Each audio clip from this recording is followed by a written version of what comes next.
Hello दोस्तों, स्वागत है आपका श्री गुरु एकेडमी में। मैं मनु वर्मा आपका शुक्रिया हार्दिक अभिनंदन करता हूं। दोस्तों, आज आपके लिए 25 क्वेश्चंस हैं। मनोविज्ञान पेडागोजी के 25 क्वेश्चंस हैं। और दोस्तों, आज का सेशन बहुत ही इम्पोर्टेंट होने वाला है।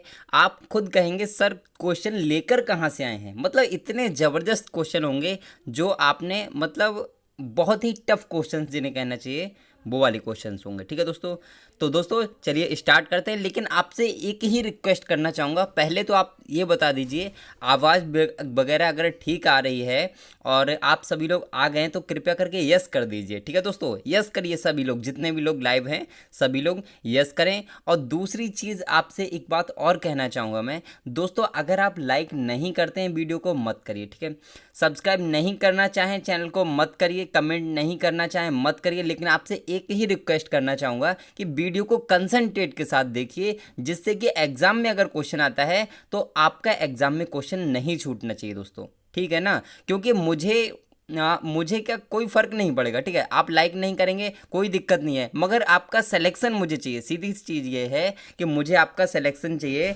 मुझे सीटेट में आपका स्कोर 105 प्लस यानी कि 105 प्लस चाहिए, जो मैंने अपना टारगेट रखा हुआ है। तो उतना मुझे क्रॉस कराना है आपके लिए, तो आप कंसंट्रेट के साथ उसके लिए देखिए। ठीक है दोस्तों, तो चलिए स्टार्ट करते हैं और आप कंसंट्रेट के साथ देखिए, बहुत ही ज़बरदस्त क्वेश्चन होंगे। ठीक है दोस्तों, अब यहाँ पर देखिए दोस्तों, क्वेश्चन मतलब ऐसे हैं जो बिल्कुल सीटेट में आते हैं, जैसे बिल्कुल सीटेट में आते हैं सेम उसी टाइप के क्वेश्चन हैं। दोस्तों स्लाइड को बहुत छोटा करना पड़ा क्योंकि क्वेश्चन बहुत लेंथी है। ठीक है, बच्चों द्वारा की जाने वाली त्रुटियों के संबंध में निम्नलिखित में से कौन सा कथन सत्य है। दोस्तों बच्चे गलती करते हैं, उसके संबंध में कौन सा कथन सही हो सकता है। दोस्तों राइट आंसर जल्दी से कमेंट करें, सबका राइट आंसर दिखना चाहिए अभी मुझे। ठीक है, मैं आपको तब तक ऑप्शंस कराता हूँ। ठीक है, यदि एक शिक्षक कक्ष में सभी बच्चों की त्रुटियों को सुधारने योग्य नहीं है तो यह संकेत करता है कि शिक्षक शिक्षा व्यवस्था में असफल है। क्या ये हो सकता है दोस्तों? नेक्स्ट देखते हैं हम कि एक शिक्षक को प्रत्येक त्रुटि पर ध्यान नहीं देना चाहिए अन्यथा पाठ्यक्रम पूरा नहीं होगा। और थर्ड है प्रत्येक त्रुटि को सुधारने में बहुत अधिक समय लगेगा तथा एक शिक्षक के लिए यह बहुत ही थकाने वाला होगा दोस्तों। और फोर्थ ऑप्शन है स्वयं बच्चों द्वारा त्रुटियों को सुधारा जा सकता है, इसलिए शिक्षक को उन्हें तुरंत ही नहीं करना चाहिए। अब दोस्तों राइट आंसर जल्दी से कमेंट करिए, फटाफट से सबका राइट आंसर दिखना चाहिए। दोस्तों आप कमेंट ज़्यादा से ज़्यादा किया कीजिए, क्योंकि उससे क्या होता है हमें भी पता लगता रहता है कि कौन कितना सक्रिय रहता है। ठीक है ना, आपने सुना है कि मोटिवेशन बहुत ज़रूरी है। ठीक है, तो आप कमेंट करते हैं थोड़ा सा मोटिवेशन भी मिलता है हमें। ठीक है, तो ध्यान रखिए इस चीज़ का। राइट आंसर क्या हो सकता है दोस्तों? तो देखिए कुछ ट्रिक्स होती हैं। ट्रिक्स क्या होती हैं? सबसे पहले तो आपको ये याद रखना है जितने भी नेगेटिव पॉइंट होते हैं ना क्वेश्चन में, पेडागोजी के क्वेश्चन में आपको कोई भी नेगेटिव पॉइंट नहीं लगाना है। पहली चीज़ ये। ठीक है, कभी भी बच्चे को दंड नहीं देना है, पुरस्कार नहीं देना है, इन सारी चीज़ों को ध्यान रखिए। और कभी भी नेगेटिव पॉइंट तो आपको लगाना ही नहीं है। आपका क्वेश्चन 99% सही होगा दोस्तों। ठीक है, अब देखते हैं यदि एक शिक्षक कक्ष में सभी बच्चों की त्रुटियों सुधारने योग्य नहीं है तो यह संकेत करता है कि शिक्षक व्यवस्था में असफल है। क्या दोस्तों ये सही हो सकता है? बिल्कुल गलत है। अरे भाई एक बात बताइए, सभी बच्चों को सुधारा जा सकता है? तो आप कहोगे नहीं। आप कुछ बच्चे ऐसे होंगे जो आपने देखा होगा कि आप कितनी भी कोशिश करते हैं पर उन्हें नहीं सिखा पाते हैं, इसीलिए ये वाला ऑप्शन एकदम से गलत हो जाएगा। नेक्स्ट ऑप्शन है एक शिक्षक को प्रत्येक त्रुटि पर ध्यान नहीं देना चाहिए अन्यथा पाठ्यक्रम पूरा नहीं होगा। अब दोस्तों ये वाला हो सकता है, लेकिन देखते हैं क्या पता इससे भी मोस्ट सुटेबल आंसर मिल जाए, क्योंकि पेडागोजी में जो आंसर आपका सही होता है वो नहीं लगाना होता है, जो मोस्ट सही होता है यानी कि मोस्ट सुटेबल होता है उससे भी मतलब सबसे बेस्ट कहना चाहिए, सबसे बेस्ट जो होता है उसको लगाना होता है। तो ध्यान रखिए, अचानक से कभी जल्दबाजी में क्वेश्चन ऐसे मत कर दीजिए जैसे ये दिखा सही है चलो लगा दिया, ऐसा नहीं करना है। हालांकि हो सकता है लेकिन पहले देखेंगे सभी ऑप्शंस के लिए। ठीक है, प्रत्येक त्रुटि को सुधारने में बहुत अधिक समय लगेगा तथा एक शिक्षक के लिए यह थकाने वाला होगा। ये गलत हो जाएगा दोस्तों। क्यों गलत होगा? क्योंकि दोस्तों जब हम बच्चे को सिखाएंगे नहीं तो कैसे काम चलेगा, उसकी त्रुटियों को देखना पड़ेगा, बच्चे की एक एक त्रुटि को देखना पड़ेगा, ठीक है। तो ये एकदम से सही है, गलत है दोस्तों, सॉरी। और नेक्स्ट हम देखते हैं कि स्वयं बच्चों द्वारा त्रुटियों को सुधारा जा सकता है, इसलिए शिक्षकों को उन्हें तुरंत ही नहीं सुधारना चाहिए। बिल्कुल गलत है दोस्तों। अगर बच्चा ही सीख जाए, अपने आप से सारे काम बच्चे ही कर ले, तो टीचर का क्या काम है भाई। अब इसीलिए आपका राइट आंसर बी है, इसको ध्यान रखिए। बहुत ही इंपॉर्टेंट क्वेश्चन था, ये क्वेश्चन कई बार आ चुका है, तो बहुत ही इंपॉर्टेंट है। नेक्स्ट क्वेश्चन है कि नर्सरी कक्षा में शुरुआत करने के लिए कौन सी विषय वस्तु सबसे अच्छी है। ये क्वेश्चन आपने कई बार देखा होगा और एग्जाम में आता रहता है। बताइए, मेरा विद्यालय, मेरा परिवार, मेरा प्रिय मित्र, मेरा पड़ोस। जल्दी से कमेंट करें दोस्तों, फटाफट। मैं चाहता हूं कि कम से कम समय में आपके ज़्यादा से ज़्यादा क्वेश्चन हो पाए दोस्तों, क्योंकि मैं आपका एक सेकंड भी आपका टाइम वेस्ट नहीं करना चाहता। आप खुद देखते होंगे, मैं आपका नाम भी नहीं लेता।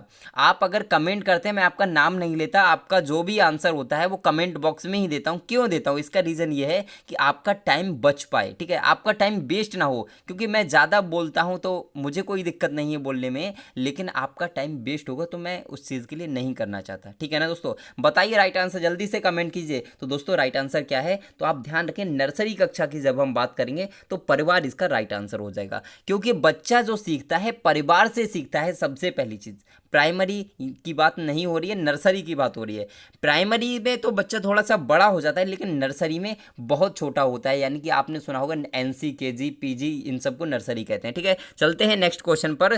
दोस्तों क्वेश्चन अच्छा लग रहा हो ना तो लाइक करिए, अदरवाइज मत करिए बिल्कुल भी, ठीक है। अदरवाइज डिसलाइक भी कर देना, कोई दिक्कत नहीं है, पर अगर अच्छा लगे तो ही लाइक करना, ठीक है। नेक्स्ट, प्राथमिक कक्षा में सकारात्मक वातावरण निर्मित करने के लिए एक शिक्षक को क्या करना चाहिए दोस्तों, ठीक है। ऑप्शन है, कमेंट करिए दोस्तों, कमेंट करिए आंसर जल्दी से फटाफट।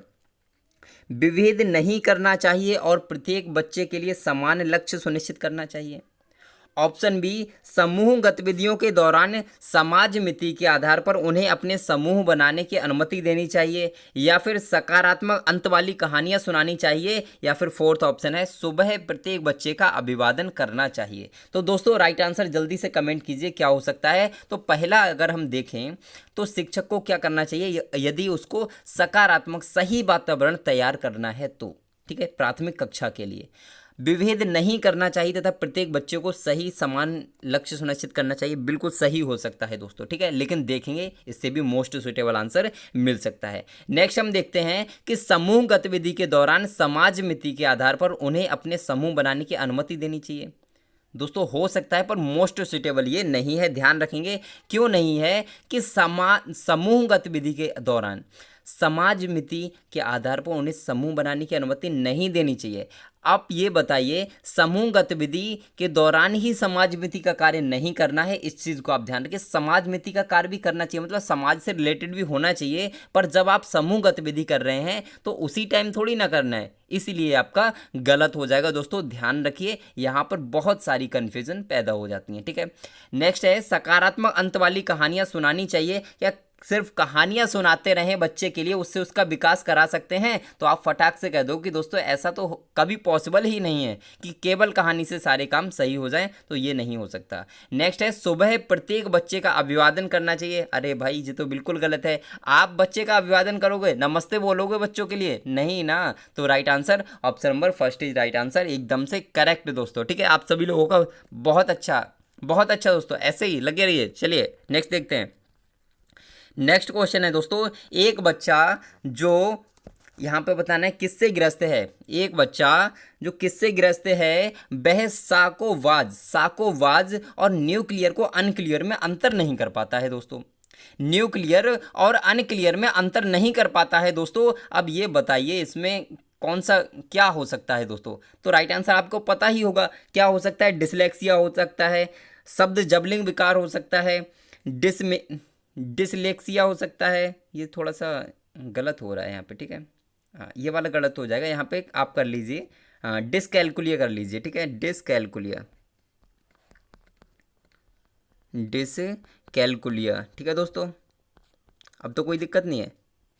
डिसकैलकुलिया। ठीक है दोस्तों, तो यहाँ पे याद रखें, यहाँ पे हमने डिसकैलकुलिया कर लिया है और लास्ट है आपका डिस्मॉर्फिया। आपको इसका राइट आंसर सभी लोग जानते होंगे, एकदम से करेक्ट राइट आंसर है कौन सा दोस्तों, तो राइट आंसर है फर्स्ट, यानी कि डिसलेक्सिया में क्या होता है, पठन विकार। जब भी पढ़ने में दिक्कत होती है बच्चे को तो वहां पर डिसलेक्सिया होता है। शब्द जबलिंग विकार भी इसी से संबंधित होता है दोस्तों। लेकिन अगर हम बात करें डिसकैलकुलिया क्या होता है, तो आप ध्यान रखोगे कैलकुलेटर क्या काम करता है, तो गणित को जोड़ने का काम करता है, यानी कि जोड़ने का, घटाने का, गुणा करने का यही काम तो करता है ना कैलकुलेटर। और ये जो गुणा घटाना ये किस में होता है, तो गणित में होता है। तो डिसकैलकुलिया किससे संबंधित है, तो गणितीय विकार से संबंधित है। डिस्मॉर्फिया अंगों में भ्रम हो जाता है दोस्तों। मैं आपका ज़्यादा टाइम वेस्ट नहीं करूंगा, लेकिन आपसे कहना चाहूँगा कि यदि आपको इन सब में कहीं पर भी दिक्कत हो तो यहाँ देखिए, बिल्कुल बिल्कुल यहाँ पर आके देखिए, आपको दिखेगा एक आई बटन दिखेगा, और आई बटन में देख लीजिए, वहाँ पर आपको वीडियो मिल जाएगी इससे संबंधित। ठीक है,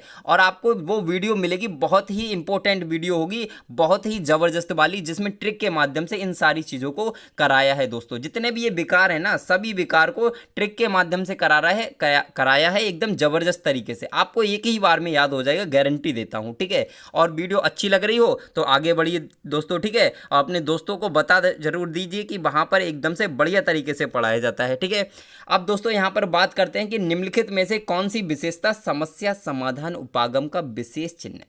समस्या समाधान उपागम का विशेष चिन्ह पूछा है दोस्तों। इसका राइट आंसर जल्दी से कमेंट करिए। ठीक है, सभी लोग कमेंट बॉक्स में जल्दी से अपना आंसर दीजिए। समस्या मौलिक होती है, सही उत्तर प्राप्त करने का सामान्यतः एक उपागम होता है, या फिर समस्या केवल एक सिद्धांत या प्रकरण पर आधारित होता है, या फिर समस्या कथन में संकेत अंतर्निहित रूप से दिया होता है। दोस्तों राइट आंसर क्या होता है, जल्दी कमेंट करिए आप लोग फटाफट। दोस्तों आप, ये बात सही नहीं है, आप जितने भी लोग हैं ना, सभी लोग कमेंट करें तो ज़्यादा अच्छा रहेगा।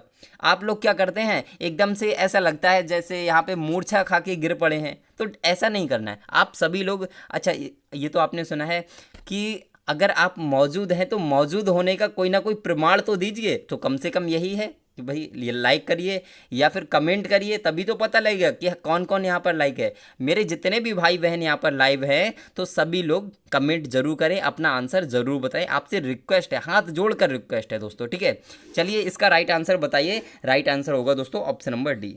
ऑप्शन नंबर डी होगा कि समस्या समाधान का जो विशेष चिन्ह है वो समस्या कथन में संकेत अंतर्निहित रूप से दिया होता है, यही है। क्या होता है दोस्तों, आपको जब भी समस्या का समाधान करना है तो आपको उस समस्या में ही कोई ना कोई ऐसा संकेत दिया होता है जिससे उस समस्या का समाधान किया जा सकता है।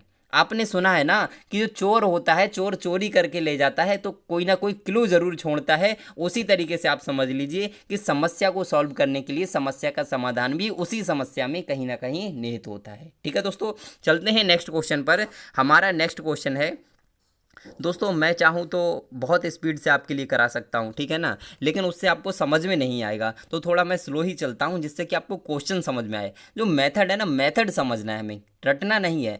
अगर हम फटाफट करते चले जाएं वो तो रटने वाली बात होगी ना, तो रटवाना थोड़ी ना है। नेक्स्ट दोस्तों, प्रतिभाशाली विद्यार्थी जल्दी दोस्तों बताइए राइट आंसर क्या हो सकता है। शिक्षकों से स्वतंत्र होते हैं, स्वभाव में अंतर्मुखी होते हैं, अपनी आवश्यकताओं को दृढ़तापूर्वक नहीं कह पाते, अपने निर्णयों में आत्मनिर्भर होते हैं। दोस्तों राइट आंसर जल्दी से कमेंट कीजिए क्या हो सकता है। तो दोस्तों इसका राइट आंसर क्या होगा, बी हो सकता है। बताइए जल्दी, बी हो सकता है क्या, बिल्कुल नहीं, गलत हो जाएगा दोस्तों। Option number D is right answer. जो प्रतिभाशाली विद्यार्थी होता है वो क्या होता है, अपने निर्णयों में एकदम से आत्मनिर्भर होता है, अपने कार्य स्वयं करने की क्षमता रखता है, तभी तो वो प्रतिभाशाली है दोस्तों। शिक्षकों से स्वतंत्र होना गलत बात है, नेगेटिव पॉइंट है, क्योंकि शिक्षकों से स्वतंत्र होकर बच्चा कार्य कर ही नहीं सकता। ध्यान रखने वाली बात है कि शिक्षक की भूमिका हालांकि इस एनसीएफ के अकॉर्डिंग गॉड बताई गई है, यानी कि मार्गदर्शक बताया गया है, लेकिन होना बहुत जरूरी है। ये भी एनसीएफ में कहा गया है कि शिक्षक का होना बहुत जरूरी है। स्वभाव में अंतर्मुखी नहीं होते, ये जरूरी नहीं है। जो प्रतिभाशाली होते हैं वो बहिर्मुखी भी हो सकते हैं, अंतर्मुखी भी हो सकते हैं, दोनों हो सकते हैं। ठीक है, तो अपनी आवश्यकताओं को दृढ़तापूर्वक नहीं कह पाते, ये गलत है दोस्तों। तो right answer option number D is right answer. चलते हैं नेक्स्ट क्वेश्चन पर। हमारा नेक्स्ट क्वेश्चन है दोस्तों, ये क्वेश्चन बहुत इंपॉर्टेंट है, इस टाइप से क्वेश्चन बहुत आते हैं दोस्तों, तो इसको जरा देखिए, सॉरी माफ करिएगा। हाँ दोस्तों, इसको जरा देखिए, इस क्वेश्चन को, बहुत ही इंपॉर्टेंट है कि चिंतन के सूचना प्रक्रमण सिद्धांत में निम्नलिखित चरण आते हैं। कौन कौन से चरण आते हैं बताइए दोस्तों। प्रतिक्रिया क्रियान्वयन, प्रतिक्रिया चयन, श्रेणीकरण या फिर पूर्व प्रक्रमण। दोस्तों क्या हो सकता है राइट आंसर? इसका एक सही क्रम बताना है कि चिंतन के सूचना प्रक्रमण सिद्धांत। अब सूचना प्रक्रमण सिद्धांत के बारे में मैं आपके लिए स्पेशली एक वीडियो लेके आऊँगा, क्योंकि यहाँ से कई बार क्वेश्चन आ जाते हैं। तो आपका मतलब लंबा वो जो कहते हैं कि लंबा टॉपिक है, ठीक है, तो लंबा टॉपिक है सूचना प्रक्रमण का, तो इसीलिए मैं इसमें ज़्यादा डिस्क्राइब नहीं करूँगा, अलग से आपके लिए स्पेशली वीडियो लेके आऊँगा ज़बरदस्त तरीके से, ठीक है दोस्तों। तो यहाँ पर बात करते हैं, बताइए राइट आंसर क्या हो सकता है दोस्तों। तो राइट आंसर मैं आपको बता देता हूँ, राइट आंसर होगा option number D is right answer. क्यों होगा दोस्तों? क्योंकि चिंतन के सूचना प्रक्रमण जो सिद्धांत होता है, उसमें जो प्रथम चरण होता है वो आपका होता है पूर्व प्रक्रमण। कौन सा होता है? पूर्व प्रक्रमण होता है। और दूसरा जो चरण होता है वो आपका श्रेणीकरण, उसके बाद में प्रतिक्रिया चयन आता है, और उसके बाद में प्रतिक्रिया क्रियान्वयन होता है। ठीक है दोस्तों, आई होप आप समझ गए होंगे, लेकिन इसको ज़्यादा जानने के लिए मैं जो नेक्स्ट वीडियो लेकर आऊँगा उसको आपको देखना पड़ेगा। ठीक है दोस्तों, चलते हैं नेक्स्ट क्वेश्चन देखिए दोस्तों, यहाँ पर नेक्स्ट क्वेश्चन है, सीखने संबंधी नियोग्यताएं सामान्यता क्या होता है दोस्तों? बताइए राइट आंसर, जल्दी से कमेंट कीजिए, आपका टाइम बहुत इंपॉर्टेंट है दोस्तों, मैं समझता हूँ, इसीलिए जल्द से जल्द कराने की कोशिश करता हूँ। ठीक है दोस्तों, और मैंने देखा है इन सारी चीज़ों के लिए, आप बहुत सारे भाई बहन इनमें से ऐसे होते हैं जो मतलब फ़ोन भी इसीलिए लेते हैं, हमारे भरोसे फ़ोन लेते हैं कि उन्होंने सुना कि यूट्यूब पर बहुत सारे सर हैं जो फ्री ऑफ कॉस्ट पढ़ाई करवाते हैं, तो मैं उनकी प्रॉब्लम्स के लिए समझता हूँ। ठीक है ना दोस्तों, मैं उनके लिए हमेशा फ्री ऑफ कॉस्ट रखा था, मैंने हमेशा ही फ्री ऑफ कॉस्ट रखूँगा दोस्तों, कभी कोई एक पैसा नहीं चाहिए। ठीक है, आप बस बने रहिए श्री गुरु एकेडमी के साथ और मनु वर्मा के साथ। ठीक है दोस्तों, अब यहाँ पर देखिए कि सीखने संबंधी नियोग्यताएं सामान्यतः किससे संबंधित है, बताइए। औसत से श्रेष्ठ बुद्धि लब्धि वाले बच्चों में पाई जाती हैं, लड़कियों की तुलना में अधिकतर लड़कों में पाई जाती हैं, अधिकतर उन बच्चों में पाई जाती हैं जो शहरी क्षेत्रों की अपेक्षा ग्रामीण क्षेत्रों से संबंध रखते हैं, या फिर उन बच्चों में पाई जाती हैं विशेषता जिनके पैतृक अभिभावक इस प्रकार की समस्याओं से ग्रसित हो सकते हैं। सीखने संबंधी नियोग्यताएं क्या होता है दोस्तों? अक्षमताएं जिसे डिसेबिलिटी बोलते हैं, वही है आपका, जैसे डिसलेक्सिया, डिस्मोर्फिया, ये मैंने अभी आपको बताया था क्वेश्चन में, वही है ये। ठीक है, नियोग्यताएं इसी को बोलते हैं दोस्तों। राइट आंसर जल्दी से कमेंट कीजिए, तो मैं आपको बताना चाहूँगा कि राइट आंसर क्या होता है, option number D is right answer है। कैसे हो जाएगा दोस्तों? आप पहला देखिए, पहला ऑप्शन क्या है कि औसत से श्रेष्ठ बुद्धि लब्धि वाले बच्चों में पाई जाती है, गलत। कोई ज़रूरी है कि औसत से और जो श्रेष्ठ बुद्धि लब्धि वाले बच्चे हैं उनमें ही पाई जा सकती है? नहीं, जो प्रतिभाशाली होते हैं उनमें भी पाई जा सकती है। ठीक है, निम्न बुद्धि लब्धि वाले होते हैं उनमें भी नियोग्यता पाई जा सकती है, तो ऐसा कोई ज़रूरी नहीं है। ठीक है, इसलिए गलत है। लड़कियों की तुलना में, मतलब इसमें लिंग भेद कर दिया, तो एक चीज़ पॉइंट और याद रखना है कि कभी भी बच्चे को अलग नहीं करना है, समूह से अलग नहीं सिखाना है, लड़के लड़कियों में तुलना नहीं करनी है, दूसरी चीज़ लिंग पक्षपात नहीं करना है। इन सारे पॉइंट्स को नोट करके रखिए दोस्तों, अपने माइंड में, हमेशा माइंड में नोट करने की कोशिश कीजिए। ठीक है, अब दोस्तों नेक्स्ट है कि अधिकतर उन बच्चों में पाई जाती है जो शहरी क्षेत्रों की अपेक्षा ग्रामीण क्षेत्रों से संबंध रखते हैं, ये गलत है दोस्तों। क्या शहर वाला ही बच्चा पढ़ना जानता है? यदि आप गांव से हैं तो आप पढ़ना नहीं जानते क्या? तो ऐसा नहीं है, इसीलिए गलत हो जाएगा, option number D is right answer. चलते हैं दोस्तों नेक्स्ट क्वेश्चन पर। देखिए दोस्तों, बहुत ज़बरदस्त क्वेश्चन है, स्लाइड दोस्तों क्या करें, बहुत लेंथी क्वेश्चन है। ठीक है, इसके ऑप्शन बाद में ही देखते हैं। ठीक है, पहले क्वेश्चन को पढ़ लेते हैं। मोनिका जो गणित की शिक्षिका है, मोनिका एक क्या है, गणित की शिक्षिका है, राधिका से एक प्रश्न पूछती है, राधिका से कोई उत्तर ना मिलने पर वह तुरंत मोहन से दूसरा प्रश्न पूछती है। ध्यान रखें, मोनिका क्या है, एक गणित की शिक्षिका है, और वह राधा नाम की एक स्टूडेंट से क्या करती है, एक प्रश्न पूछती है, और जब राधिका से कोई भी उत्तर नहीं मिला तो उसने क्या किया, मोहन से दूसरा प्रश्न पूछा। जब उसे महसूस होता है कि मोहन उत्तर बताने में संघर्ष कर रहा है तो वह अपने प्रश्न के शब्दों को बदलती है। मोनिका की यह प्रवृत्ति क्या प्रदर्शित करती है दोस्तों, ये आपको बताना है। आप समझ लीजिए, पहले मैं आपसे कहना चाहूँगा कि प्रश्न को एक बार में समझ में नहीं आता, 2 बार पढ़िए, 2 बार समझ में नहीं आता, 3 बार पढ़िए, लेकिन जब तक आपको प्रश्न समझ नहीं आता तो तब तक आप ऑप्शन को टिक मत करिए। ये चीज़ अभी भी ध्यान रखिए, एग्जाम टाइम में भी ध्यान रखिए और अपने लाइफ टाइम भी याद रखिए। ठीक है ना दोस्तों। चलिए अब देखते हैं इसके ऑप्शंस के लिए। ऑप्शन क्या है दोस्तों कि इस तथ्य से पूर्णतः परिचित है कि राधिका सवालों के जवाब देने के योग्य नहीं है। तो आप बताइए क्या हो सकता है ये वाला राइट आंसर? बताइए दोस्तों जल्दी से, क्या ये वाला हो सकता है? तो आप कहोगे ये तो बिल्कुल भी नहीं हो सकता, ये बिल्कुल नहीं हो सकता दोस्तों। क्यों नहीं हो सकता? क्योंकि नेगेटिव पॉइंट है और नेगेटिव पॉइंट हमें लगाना ही नहीं है। मैंने अभी आपको बताया था, अपने सवाल के प्रति थोड़ा घबरा गई है, क्या हो सकता है? अब घबराने से ऐसा थोड़ी हो सकता है कि बिल्कुल ना बता पाए, बताएगी यार, कोशिश तो करेगी, थोड़ी बहुत कोशिश करती है। ठीक है, तो ऐसा नहीं होगा। मोहन का पक्ष लेकर लिंग भूमिकाओं में रूढ़िबद्धता को बढ़ावा दे रही है, राधिका को किसी उलझनपूर्ण स्थिति में नहीं डालना चाह रही है। अब देखिए दोस्तों, ये तो गलत हो जाएगा। राधिका को किसी उलझनपूर्ण स्थिति में नहीं डाल रही है, इसका मतलब क्या है कि ये लिंग पक्षपात किया जा रहा है। ठीक है, तो ऐसा नहीं होगा। ठीक है, और इसीलिए आपके जब सभी कट गए तो ये राइट आंसर हो जाएगा, क्योंकि मोहन का पक्ष लेकर लिंग भूमिकाओं में रूढ़िबद्धता के उदाहरण दी रही है। क्योंकि उसने क्या किया कि जब राधिका को समझ नहीं आया तो उसने मोहन से क्वेश्चन पूछ लिया, और वो वाला क्वेश्चन नहीं पूछा, दूसरा क्वेश्चन पूछा जो टफ था। ठीक है ना, तो ध्यान रखेंगे इसके लिए। अब दोस्तों नेक्स्ट क्वेश्चन है कि सीखने के लिए आकलन निम्नलिखित का ध्यान रखना चाहिए। सीखने के लिए आकलन निम्नलिखित का ध्यान रखता है सिवाय किसके? बताना है किसके सिवाय। ठीक है, यानी कि सिवाय का मतलब क्या होता है? जो इसमें नहीं है, यानी कि गलत है। जो जहां नहीं और सिवाय दोनों एक ही चीज़ समझ लीजिए। ठीक है, जहां पर नहीं आता है और सिवाय आता है, दोनों एक ही चीज़ समझ लीजिए कि आपको वही आंसर लगाना है जो गलत है। ठीक है ना दोस्तों।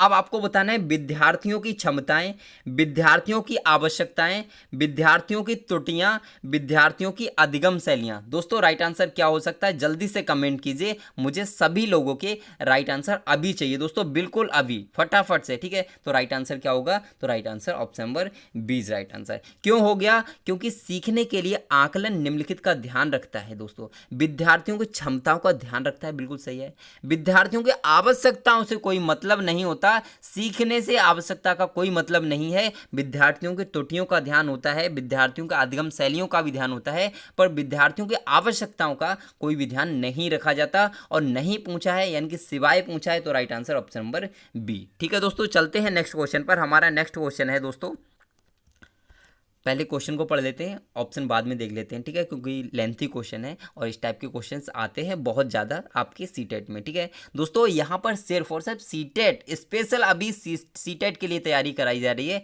अपने भाई बहन मित्र आपके जो भी हो ना, सभी को शेयर करिए दोस्तों। ठीक है, अगर अच्छा लग रहा हो तो सेशन को। ठीक है, एक समान जुड़वा भाइयों में से एक को सामाजिक आर्थिक रूप से धनाढ्य परिवार द्वारा गोद लिया जाता है और दूसरे को एक निर्धन परिवार द्वारा। 1 वर्ष के बाद उनके बुद्धि लब्धांक के बारे में निम्नलिखित में से क्या अवलोकित होने की सर्वाधिक संभावना है? दोस्तों कितना टफ क्वेश्चन है, आप देख लीजिए, अच्छे से देखिए इसके लिए। ठीक है, इसमें क्या है कि 2 जुड़वा भाई हैं, जिनमें से मतलब 2 जुड़वा भाई थे, वो पहले गरीब थे, लेकिन उनमें से क्या हुआ कि एक बच्चे को किसी ने धनाढ्य यानी कि पैसे वाले ने गोद ले लिया। अब 1 वर्ष के बाद उनके बुद्धि लब्धांक के बारे में बताना है दोस्तों, क्या हो सकता है। ठीक है, बुद्धि लब्धि बतानी है उनकी, कैसा क्या हो सकता है। ऑप्शन आप देख लीजिए। ऑप्शन है दोस्तों, दोनों समान रूप से अंक प्राप्त करेंगे, दोनों समान रूप से क्या अंक प्राप्त करेंगे। अगला है धनी और सामाजिक और आर्थिक परिवार वाले लड़के की अपेक्षा निर्धन परिवार वाला लड़का अधिक अंक प्राप्त करेगा। क्या ये हो सकता है? सामाजिक आर्थिक स्तर बुद्धि लब्धांक को प्रभावित नहीं करता। ऑप्शन नंबर डी, निर्धन परिवार वाले लड़के की अपेक्षा धनी सामाजिक आर्थिक परिवार वाला लड़का अधिक अंक प्राप्त करेगा। दोस्तों आप इसको अच्छे से देख लीजिए, और यहाँ पर दोस्तों कुछ आप याद जरूर रखेंगे इस चीज़ के लिए, जो पॉइंट मैं यहाँ पर बताऊंगा। पहला पॉइंट देख लीजिए दोस्तों, दोनों समान रूप से अंक प्राप्त करेंगे, क्या ये हो सकता है? बिल्कुल गलत दोस्तों, ऐसा नहीं है। क्योंकि एक चीज़ आप ध्यान रखिए कि एक ही बच्चे बिल्कुल जुड़वा हो, आप जुड़वा बच्चे हों तब भी वो उनकी बुद्धि लब्धि समान नहीं हो सकती, इसको भी आप ध्यान रखिए। तो दोनों समान अंक तो प्राप्त नहीं कर सकते, ये तो गलत हो गया बिल्कुल ही। ठीक है, धनी सामाजिक आर्थिक परिवार वाले लड़के की अपेक्षा निर्धन परिवार वाला अधिक अंक प्राप्त करेगा, ये भी गलत है। जरूरी नहीं दोस्तों कि जो निर्धन हो या फिर जो पैसे वाला हो, उनमें से किसी भी प्रकार से कोई भी कम ज़्यादा हो सकता है, ऐसा कुछ भी निश्चित नहीं है, इसीलिए गलत हो जाएगा। सामाजिक आर्थिक स्तर बुद्धि लब्धांक को प्रभावित नहीं करता, दोस्तों बिल्कुल सही है। Right answer option number C is right answer. क्योंकि ध्यान रखेंगे, क्योंकि जो आर्थिक स्तर है, आर्थिक स्तर कभी भी बुद्धि लब्धि को प्रभावित नहीं करता दोस्तों। क्यों नहीं करता? क्योंकि आप ध्यान रखिए, हालांकि जो पैसे वाला होगा वो 2-2 4-4 ट्यूशन पढ़ सकता है, लेकिन बुद्धि लब्धि बेटा सेम ही रहेगी। इस चीज़ को आपको ध्यान रखना है मेरे प्रिय भाइयों बहनों, इस चीज़ को ध्यान रखिए। मैं आपसे रिक्वेस्ट करना चाहूँगा, वीडियो अच्छी लग रही हो तो लाइक कर दीजिए, ठीक है दोस्तों। चलते हैं नेक्स्ट क्वेश्चन पर। हमारा नेक्स्ट क्वेश्चन है, निम्नलिखित में से कौन सा सूक्ष्म गतिक कौशल का उदाहरण है? ये क्वेश्चन कई बार आ चुका है और राइट आंसर आप सभी को पता होगा, जल्दी से कमेंट कर दीजिए। तो राइट आंसर पता ही होगा आपको, इसमें टाइम करना ही बेस्ट बेकार है, ठीक है, तो लिखना, ठीक है। Option number B is right answer. चलते हैं नेक्स्ट क्वेश्चन पर। हमारा नेक्स्ट क्वेश्चन है कि वाइगोत्स्की के सिद्धांत का निहितार्थ है। क्या अर्थ है वाइगोत्स्की सिद्धांत का, क्या अर्थ है, ये आपको बताना है। तो प्रत्येक विद्यार्थी को व्यक्तिगत रूप से दत्त कार्य देना चाहिए। क्या ये हो सकता है? प्रारंभिक व्याख्या के बाद कठिन सवालों को हल करने में बच्चे की सहायता ना करना। अब देखिए, मैं आपको बता दूं, यहाँ पर जो भी नेगेटिव पॉइंट आता जाए ना, उसको कट करते चलिए। प्रत्येक विद्यार्थी को व्यक्तिगत रूप से दत्त कार्य देना बिल्कुल गलत है। देखिए, पहले ही एनसीएफ ने मना कर दिया है कि प्राथमिक स्तर पर कभी आपको देना ही नहीं है काम, मतलब होमवर्क देना ही नहीं है आपके लिए, तो ये तो गलत हो जाएगा। ये वाला तो बिल्कुल नहीं होगा, क्योंकि नेगेटिव पॉइंट है, आप पढ़ लीजिए इसके लिए, ठीक है। बच्चे उन बच्चों की संगति में श्रेष्ठतम रूप से सीख सकते हैं जिनका बुद्धि लब्धांक 85 से कम होता है, बिल्कुल गलत है दोस्तों।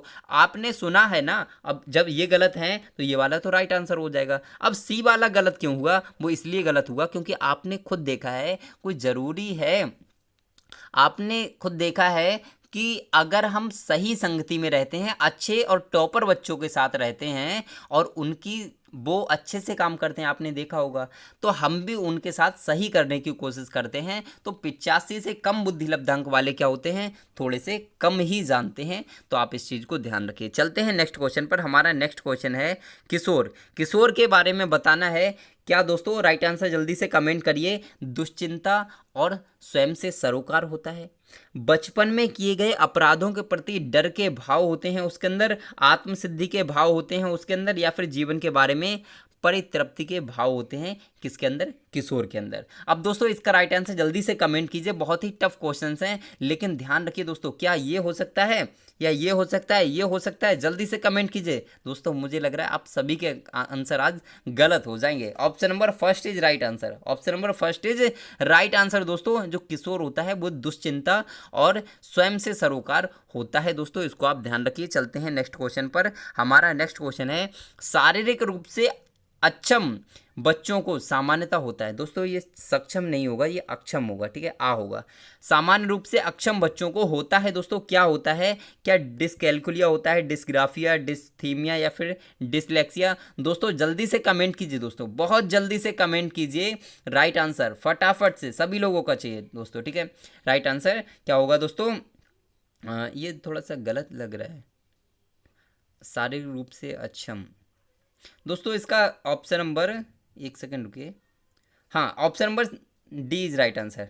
यहाँ पे थोड़ा सा क्या है, यहाँ पे मतलब जो ऑप्शन है ना, ऑप्शन इधर उधर हो गए, इसलिए थोड़ा सा कन्फ्यूजन हो रही थी। तो आपका जो ऑप्शन होगा वो ये वाला एकदम से राइट होगा, यानी कि डिस्ग्राफिया कहेंगे। मैं थोड़ा सा कन्फ्यूज हो गया कि इसके ऑप्शन ऊपर नीचे थे ना, तो मैं बहुत सारा कन्फ्यूज हो गया, आप समझ नहीं सकेंगे, ठीक है।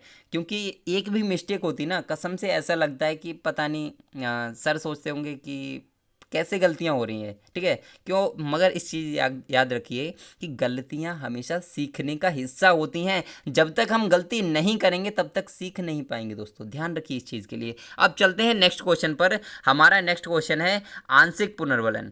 आंशिक पुनर्वलन क्या होता है दोस्तों, यहाँ पर बताना है आपको। कमेंट करिए अपना राइट आंसर। सतत पुनर्वलन की अपेक्षा कम प्रभावी होता है। वास्तविक कक्षा कक्ष में अनुप्रयुक्त नहीं किया जा सकता। पशुओं को प्रशिक्षित करने में सर्वाधिक कार्य करता है, सतत पुनर्वलन की अपेक्षा अधिक प्रभावी होता है। दोस्तों राइट आंसर जल्दी से कमेंट कीजिए क्या हो सकता है। सतत पुनर्वलन की अपेक्षा कम प्रभावी हो सकता है, नेगेटिव पॉइंट है। ये भी नेगेटिव पॉइंट है। वास्तविक कक्षा कक्ष में अनुपयुक्त नहीं हो सकता है, नेगेटिव पॉइंट है। अब पशुओं को प्रशिक्षित करने के लिए आंशिक पुनर्वलन थोड़ी ना दिया जाता है, बिल्कुल गलत हो जाएगा। अब यार आप सभी लोग जानते हैं कि पशुओं को थोड़ी ना किया जाता है, मनुष्यों को किया जाता है पुनर्वलन, ठीक है। अब देखिए दोस्तों राइट आंसर आपका ऑप्शन नंबर डी बच गया। तो इसी तरीके से क्वेश्चन को जो सॉल्व करने की ट्रिक्स हैं कुछ, उनके लिए फॉलो कीजिए दोस्तों, क्योंकि वहीं से आपके क्वेश्चन सही होना स्टार्ट होंगे। ठीक है दोस्तों, चलते हैं दोस्तों नेक्स्ट क्वेश्चन पर। दोस्तों नेक्स्ट क्वेश्चन है, और इस क्वेश्चन को कराने के बाद मैं थोड़ा सा दोस्तों गला सूख रहा है तो थोड़ा सा पानी पीऊँगा, वाटर पीऊँगा, तब तक आप जो है 1 सेकंड का वेट करिए। ठीक है दोस्तों। हाँ, क्वेश्चन है दोस्तों, एक सशक्त विद्यालय अपने शिक्षकों में निम्नलिखित योग्यताओं में से किसे सर्वाधिक बढ़ावा देगा? अनुशासित स्वभाव के लिए, प्रतिस्पर्धात्मक अभिव्यक्ति के लिए, परीक्षण करने की प्रवृत्ति के लिए, या फिर स्मृति के लिए। दोस्तों राइट आंसर क्या होगा जल्दी से कमेंट कीजिए। तो आप ध्यान रखिए, जो एक सशक्त का मतलब होता है, एक मतलब बहुत अच्छा विद्यालय जो होगा वो अपने शिक्षकों में से क्या करेगा, अपने प्रतिस्पर्धात्मक अभिवृत्ति, यानी कि जो शिक्षक होंगे उनमें प्रतिस्पर्धा कराएगा, जिससे कि क्या हो, उसे बेस्ट शिक्षक का चुनाव करने में मदद मिले, मतलब उसको अच्छे से अच्छा शिक्षक मिल सके। ठीक है दोस्तों। तो दोस्तों आपको राइट आंसर एकदम से समझ में आ गया होगा। चलते हैं नेक्स्ट क्वेश्चन पर, और नेक्स्ट क्वेश्चन है दोस्तों बहुत ही अच्छा क्वेश्चन है, लेंथी है थोड़ा, क्वेश्चन थोड़ा सा लेंथी है दोस्तों, थोड़ा सा। हाँ दोस्तों, हमारा नेक्स्ट क्वेश्चन है, इसको ज़रा देखते हैं, फिर उसके बाद ही पानी पीते हैं, कोई दिक्कत नहीं है, आपके लिए इतना तो कर ही सकते हैं। ठीक है, तो यहाँ पे देखते हैं कि निम्नलिखित में से अंतः विषयी अनुदेशन का सर्वोत्कृष्ट लाभ यही है। क्या बात है दोस्तों, बताना है। राइट आंसर जल्दी से कमेंट कीजिए दोस्तों, गला सूख रहा है बहुत, ये इस क्वेश्चन को कराकर ही पानी पीऊँगा मैं। ठीक है, नेक्स्ट, पाठ योजना बनाने और गतिविधियों में शिक्षकों को अधिक लचीलेपन की अनुमति होती है। क्या ये हो सकता है? विद्यार्थियों को सीखे गए ज्ञान का बहु संदर्भों में अनुप्रयोग होता है। प्रकरणों की विविधता जिन्हें परंपरागत पाठ्यचर्या में संबोधित किए जाने की आवश्यकता है, उनसे शिक्षकों के अभिभूत होने से कम संभावना होती है। या फिर विद्यार्थियों में विभिन्न विषय क्षेत्रों के विशेष प्रकरणों के प्रति नापसंदगी विकसित होने की कम संभावना होती है। दोस्तों राइट आंसर क्या हो सकता है, जल्दी से कमेंट करिए। लेंथी क्वेश्चन है, थोड़ा ठीक से पढ़ लीजिए, उसके बाद ही आप अपना आंसर कमेंट करें। ठीक है दोस्तों, जल्दी से बताइए अपना राइट आंसर। तो दोस्तों right answer option number 20 right answer है। विद्यार्थी को सीखे गए ज्ञान का बहु संदर्भों में प्रयोग करना ही ये आपका जो अनुदेशन है ना, अंतः विषय अनुदेशन, इसका सबसे बढ़िया लाभ यही है दोस्तों। ठीक है, तो आपको आई होप समझ में आ गया होगा। चलते हैं नेक्स्ट क्वेश्चन पर। हमारा नेक्स्ट क्वेश्चन है दोस्तों, लेकिन नेक्स्ट क्वेश्चन को पढ़ने से पहले दोस्तों मैं थोड़ा सा वाटर पीना चाहूँगा, क्योंकि गला बहुत ज़्यादा सूख रहा है। सॉरी दोस्तों, आप मुझे 30 सेकेंड का टाइम दीजिए। ठीक है दोस्तों, ओनली 30 सेकेंड।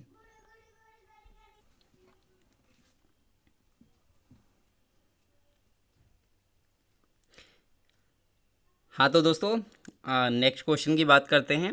वे शिक्षार्थी जो समृद्ध ज्ञान और शैक्षणिक दक्षता की हार्दिक इच्छा प्रदर्शित करते हैं, उनके पास होता है, क्या होता है? निष्पादन उपागम अभिविन्यास, निष्पादन परिहार अभिविन्यास, कार्य परिहार अभिविन्यास, या फिर नैपुणता अभिविन्यास। दोस्तों राइट आंसर क्या हो सकता है? बहुत ही टफ क्वेश्चन है, टफ लेवल जिसे बोलते हैं, हार्ड लेवल जिसे बोलते हैं, वो वाला क्वेश्चन है ये। ठीक है, तो दोस्तों इसका राइट आंसर मैं आपके लिए बता देता हूँ, निष्पादन उपागम अभिविन्यास। वे शिक्षार्थी जो समृद्ध ज्ञान और शैक्षणिक दक्षता की हार्दिक इच्छा प्रदर्शित करते हैं, उनके पास निष्पादन उपागम और अभिविन्यास होता है। इसको आप ध्यान रखिए दोस्तों। Right answer option number first is right answer. चलते हैं नेक्स्ट क्वेश्चन पर। हमारा नेक्स्ट क्वेश्चन है कि शिक्षक के अलावा निम्नलिखित को करते हुए, शिक्षक के अलावा, ये खाली स्थान है दोस्तों यहाँ पे। ठीक है, शिक्षक के अलावा, यानी कि ये शिक्षक है, यहाँ पे क्या है, आपको खाली जगह में इनमें से ऑप्शन भरना है। के अलावा निम्नलिखित में से सभी को करते हुए समस्या समाधान को विद्यार्थियों के लिए मज़ेदार बनाया जा सकता है।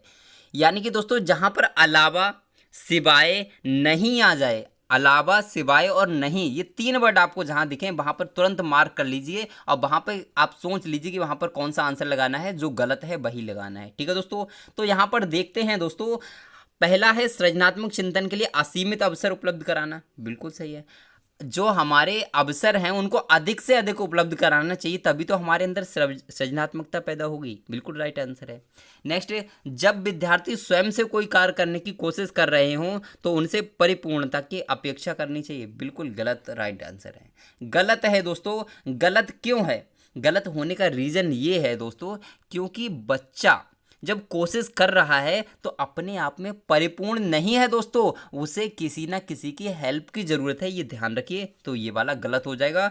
और मुक्त अंत वाली सामग्री उपलब्ध कराना चाहिए। मुक्त अंत वाली यानी कि बच्चा कहीं से भी लचीली व्यवस्था हो एकदम से, ठीक है। वो आज सीखना चाहे अपनी मर्जी का तो अपनी मर्जी से सीख सके, ठीक है। नेक्स्ट है मुक्त खेल के लिए समय देने, बिल्कुल सही है। आपका right answer option number B is right answer, क्योंकि इसमें अलावा लिखा हुआ है, तो आप इसको ध्यान रखिए। अलावा, सिवाय और नहीं जहाँ पर आपको दिखाई दे वहाँ पर आप बहुत ही ध्यान से लगाइए, ठीक है। भाषा के अर्थ की सबसे छोटी इकाई है कौन सी है? रूपिम, स्वनिल, संकेत प्रयोग विज्ञान या फिर वाक्य। तो भाषा में अर्थ की जो सबसे छोटी इकाई है वो आप जल्दी से कमेंट करके बताइए दोस्तों। शायद आपको राइट आंसर पता नहीं होगा इसका, ठीक है, पता नहीं होगा दोस्तों, लेकिन मैं आपको बताना चाहूँगा स्वनिल, इसका राइट आंसर स्वनिल हो जाएगा दोस्तों। चलते हैं नेक्स्ट क्वेश्चन पर। हमारा नेक्स्ट क्वेश्चन दोस्तों बहुबुद्धि सिद्धांत से दोस्तों एक क्वेश्चन आता है हर बार और इस बार भी आएगा। मैं आपके लिए बहुबुद्धि सिद्धांत कराऊंगा दोस्तों बहुत अच्छे तरीके से, ठीक है। नेक्स्ट है बहुबुद्धि सिद्धांत निम्नलिखित निहितार्थ देता है सिवाय किसके? सिवाय विविध तरीकों से सीखने का आकलन किया जा सकता है।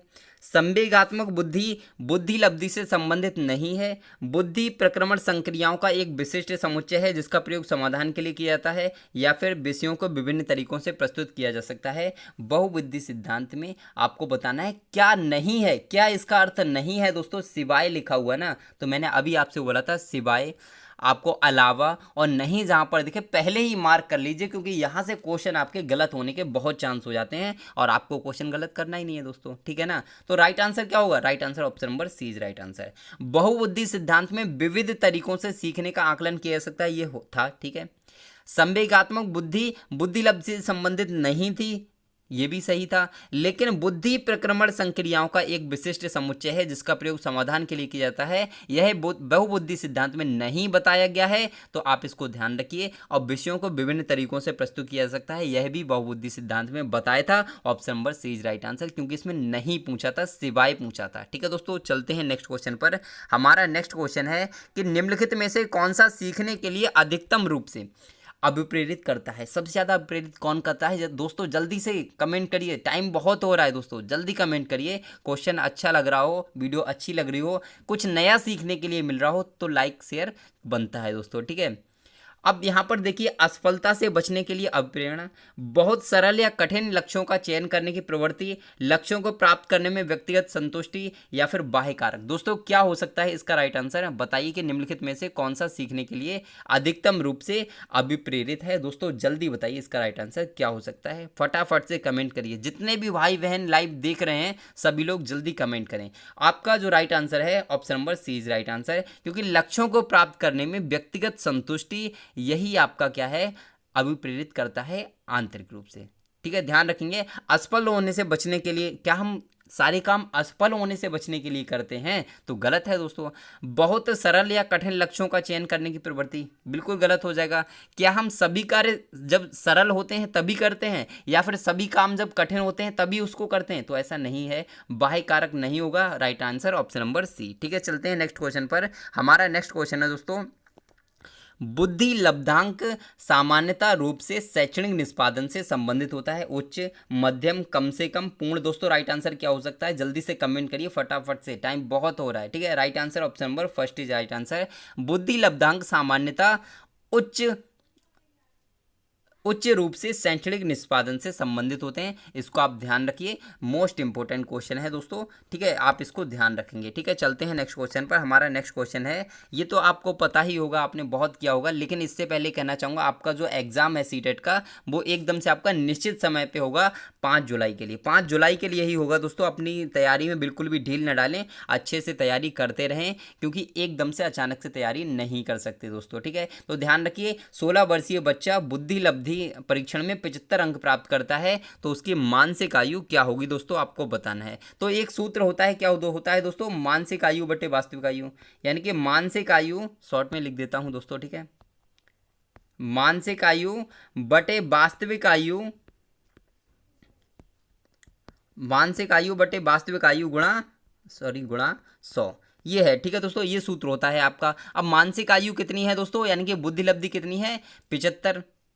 एक सेकेंड रुकिए, यहाँ पर बुद्धि लब्धि बराबर होता है ना, तो आपका बुद्धि लब्धि बराबर, यानी कि इधर 75 आ जाएगा, ठीक है, इधर 75 आ जाएगा, और आपका इसमें वास्तविक आयु दी हुई है 16, यहाँ पर ये 16 दी हुई है, ठीक है, और ऊपर आपको जब निकालनी है, क्या निकालनी है, मानसिक आयु निकालनी है, गुणा में आपका 100 दिया गया है, और आप इसको सॉल्व कर लेंगे दोस्तों, बस आंसर आ जाएगा। ठीक है दोस्तों, आंसर क्या मिलेगा आपको, 15 आंसर मिलेगा, बहुत अच्छे तरीके से 15 आंसर मिलेगा। और जब मैंने आपको इतना बता दिया तो आप सॉल्व कर ही लोगे, इतना तो भरोसा है ही मुझे आप पर। ठीक है, तो दोस्तों राइट आंसर हो जाएगा ऑप्शन नंबर, सॉरी, एक सेकेंड रुकिए, इसमें भी थोड़ा सा, हाँ, option number C is right answer, ध्यान रखिए,